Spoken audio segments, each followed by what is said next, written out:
इसका नाम शशि रखते हैं। क्या समधी जी, शशि लड़कियों का नाम है, क्लास के बच्चे इसे चिढ़ाएंगे ना।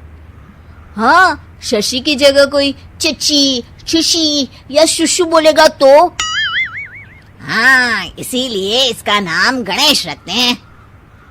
अरे समधी जी, बच्चे की काया तो देखो, दुबला पतला है एकदम। गणेश जी तो मजबूत कद काठी के थे, अपना बच्चा तो सिंगल हड्डी है। ये नाम जमेगा नहीं इस पर। हाँ, भैया की बेटी का नाम थोड़ा मॉडर्न रखती हैं, जैसे रॉकी। रॉकी? रॉकी तो हमारे डॉग का नाम है। अगर ऐसा ही नाम रखना है तो शेरू रख लो। आप लोग कुछ भी बोल रहे हैं।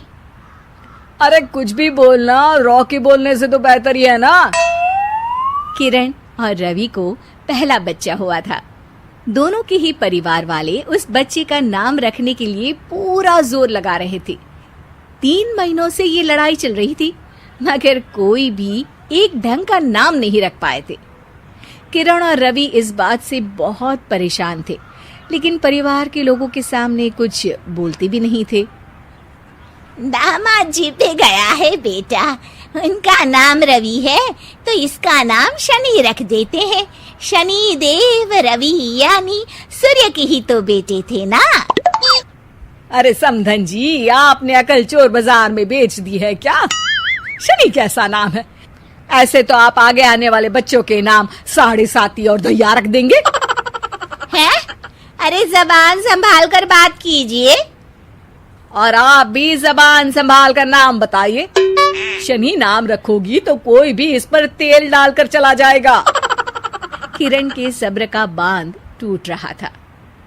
बच्चे पे पहला हक उसकी माँ का होना चाहिए, है कि नहीं? नाम मुझे रखना था, लेकिन सब लोग मिलकर नाम रखना चाहते हैं। ऐसा लग रहा है कि सब लोग लूडो खेल रहे हैं, कौन पहले नाम रखेगा बच्चे का।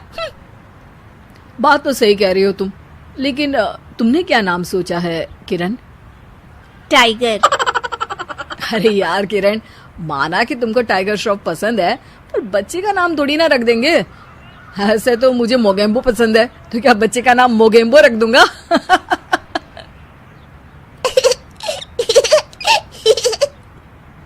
हाँ हाँ, मोगेम्बो नाम ही रख देते हैं। देखो तो, सुन के मोगेम्बो खुश भी हो गया। अरे मजाक छोड़ो, देखो मैं पंडित को बुला रहा हूँ, सबको इकट्ठा करके एक नाम डिसाइड कर लेंगे, ठीक है? पंडित जी घर आते हैं और उनके साथ सब बच्चे का नाम रखने के लिए इकट्ठा हो जाते हैं। पंडित जी, वैसे तो नाम हम सोच चुके हैं, लेकिन आप भी कोशिश कर ही लीजिए। नाम तो हम भी सोच चुके हैं, दिग्विजय नाम रखेंगे। ऐसा नाम रखो जो मुंह में ना अटक जाए, कोई ऐसा नाम हो जो झट से मुंह से निकले। तो ऐसा करते हैं, दांत नाम रख देते हैं, जल्दी से मुंह से निकलेगा ना। चुप हो जाओ बेटा, मुंह से दूध जैसी बातें नहीं निकाल सकते तो कम से कम गोबर जैसी बातें भी मत निकाला करो। यजमान लड़िए मत, काम खत्म करना है और मुझे और भी दान लेने मेरा मतलब है नाम रखने जाना है। अभी सुबह से एक बच्चे का नाम मुन्नी रख कर आया हूँ। हैं? अरे पंडित जी, ये तो नाम ही बदनाम है। ऐसा नाम रखते हैं, अगर आप तो रहने ही दीजिए। अरे नहीं नहीं, उनका बजट कम था, बजट बढ़ता तो नाम भी बड़ा रख देता।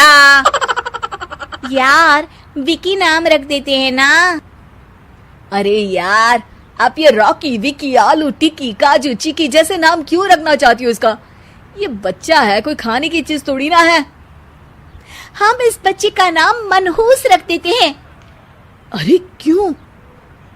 इसके आते ही कितनी लड़ाइयाँ हो रही हैं घर में। चुप रहो बहू, बच्चे के लिए गुस्से में कुछ भी मत बोला करो। आप मेरी बेटी से अच्छे से बात कीजिए। हाँ हाँ हाँ करती हूँ। श्री श्री 1008 बहुदेवी जी, कृपया करके क्रोधित होकर शिशु के बारे में बुरे शब्दों के प्रयोग से बचें।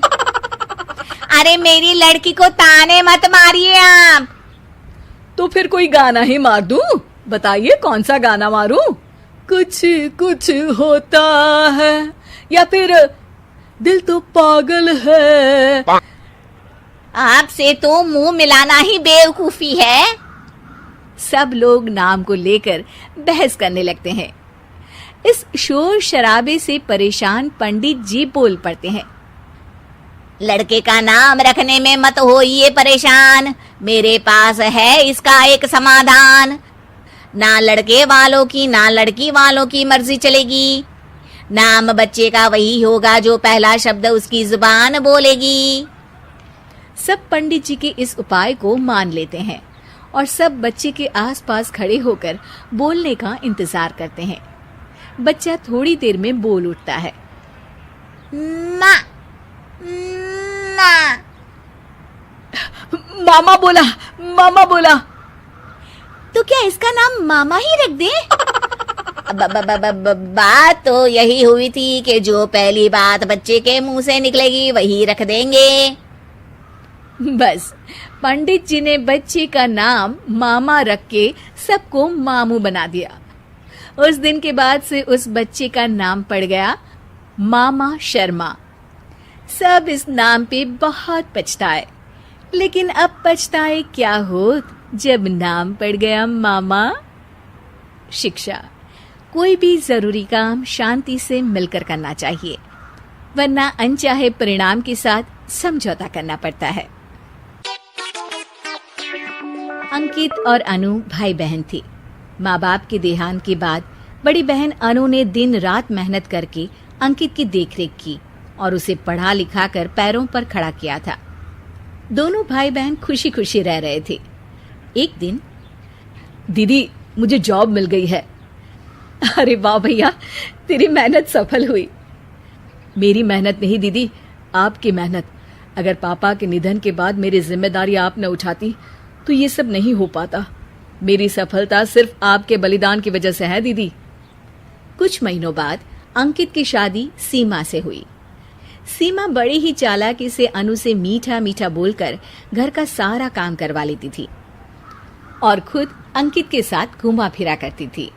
वैसे तो वो सिर्फ खाना बनाने का काम ही घर में करती थी, लेकिन अब उसे उससे भी छुटकारा चाहिए था। इसीलिए एक दिन, दीदी मेरे हाथ का खाना अंकित को पसंद नहीं आता, क्या आप खाना बना दोगी प्लीज? अरे हाँ हाँ, ये भी कोई कहने की बात है, जरूर। सीमा इस बात से मन ही मन बड़ा खुश होती है और अगले दिन के झाड़ू पोछे के काम से छुटकारा पाने के लिए एक और तरकीब लड़ाती है। हॉल में जोर जोर से कराहने लगती है। उसके कराहने की आवाज सुनकर अनु हॉल में भागती हुई आती है। क्या हुआ सीमा? दीदी लगता है मेरी कमर अकड़ गई है। वो क्या है ना, मुझे झाड़ू पोछा करने की आदत नहीं है ना। मेरी मम्मी पापा ने मुझसे कभी ये काम नहीं करवाया। अरे कोई बात नहीं, झाड़ू पोछा ही तो है, मैं कर लिया करूंगी। ऐसे ही धीरे धीरे सीमा ने घर के सारे कामों का बोझ अनु पर डाल दिया। घर का सारा काम अनु करती थी, फिर भी सीमा को अनु से छुटकारा चाहिए था। इसलिए एक दिन वो अंकित के ऑफिस से लौटने से ठीक पहले ढेर सारे कपड़े लेकर धोने का नाटक करने बैठ जाती है। अरे सीमा, इतने कपड़े? अब क्या करूं, अकेली पड़ जाती हूँ। करना तो मुझे ही है ना। अरे दीदी से मदद ले लेती। अच्छा, ताकि सारा जमाना कहे कि भाभी बड़ी ननद से काम करवा रही है। और वैसे भी दीदी ने तो साफ कह रखा है मुझे कि तुम आज जो भी हो सिर्फ उनकी वजह से हो, इसीलिए अगर उनके बनाए इस घर में रहना है तो काम करना ही पड़ेगा। ये सब सुनकर अंकित को बहुत गुस्सा आ गया। उसने अनु को बुलाकर कहा, दीदी ये घर पापा ने बनाया था और इसमें मेरा भी हिस्सा है और मुझे वो चाहिए। ये सुनकर अनु को बुरा तो लगता है, मगर वो दूसरे ही दिन घर का बंटवारा करने के लिए वकील के पास चली जाती है। वहां से लौटते हुए अनु का एक्सीडेंट हो जाता है, जिससे वो दोनों पैरों से अपंग हो जाती है। अब मजबूरन उसकी पूरी देखरेख सीमा को करनी पड़ती है। एक दिन सारे कामों से थक कर सीमा अंकित से कहती है, अजी सुनते हो, अब मुझसे तुम्हारी ये बहन की सेवा ना होगी। अगर कल तक तुम इसका बंदोबस्त नहीं करते तो मैं घर छोड़कर चली जाऊंगी। अरे ये कैसी बातें कर रही हो? इस हालत में वो कहाँ जाएंगी?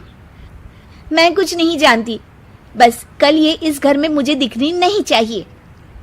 अंकित अपनी बीवी की जिद के आगे हार मान लेता है और अनु को शेल्टर होम में छोड़ आता है। 3 महीने बाद। अजी सुनते हो, ये आपके लिए एक पार्सल आया है, ये लीजिए। अरे इसमें तो घड़ी है और एक चिट्ठी भी है। दिखाइए तो। अरे वाह, बड़ी ही सुंदर घड़ी है, लेकिन ये आपको भेजी किसने? पता नहीं, शायद चिट्ठी में कुछ लिखा हो। आशा करती हूँ ये घड़ी तुम्हें पसंद आएगी। रक्षाबंधन की बहुत शुभकामनाएं, तुम्हारी दीदी अनु। चिट्ठी पढ़कर अंकित की आंखें भर आती है। मैं दीदी को लेने जा रहा हूँ सीमा। अरे घड़ी भेज तो दी उन्होंने, अब क्यों जाना उनके पास? देखा सीमा, दीदी हमसे दूर जाकर भी हमारे बारे में ही सोचती है, और एक हम है जो उनकी सेवा से बचने के लिए उन्हें शेल्टर होम छोड़ा है। तुम्हारी बातों में आकर मुझसे ये क्या पाप हो गया। मैं जा रहा हूँ दीदी को लेने, और जब मैं वापस आऊं तो तुम मुझे हमारे घर में मत दिखना। इतना कहकर अंकित अनु को लेने निकल जाता है। वहां पहुंचकर, दीदी मुझे माफ कर दो, मैं तुम्हें लेने आया हूँ। भाई आज तो राखी है, आज तो मैं मना कर भी नहीं सकती। दोनों घर पहुंचते हैं।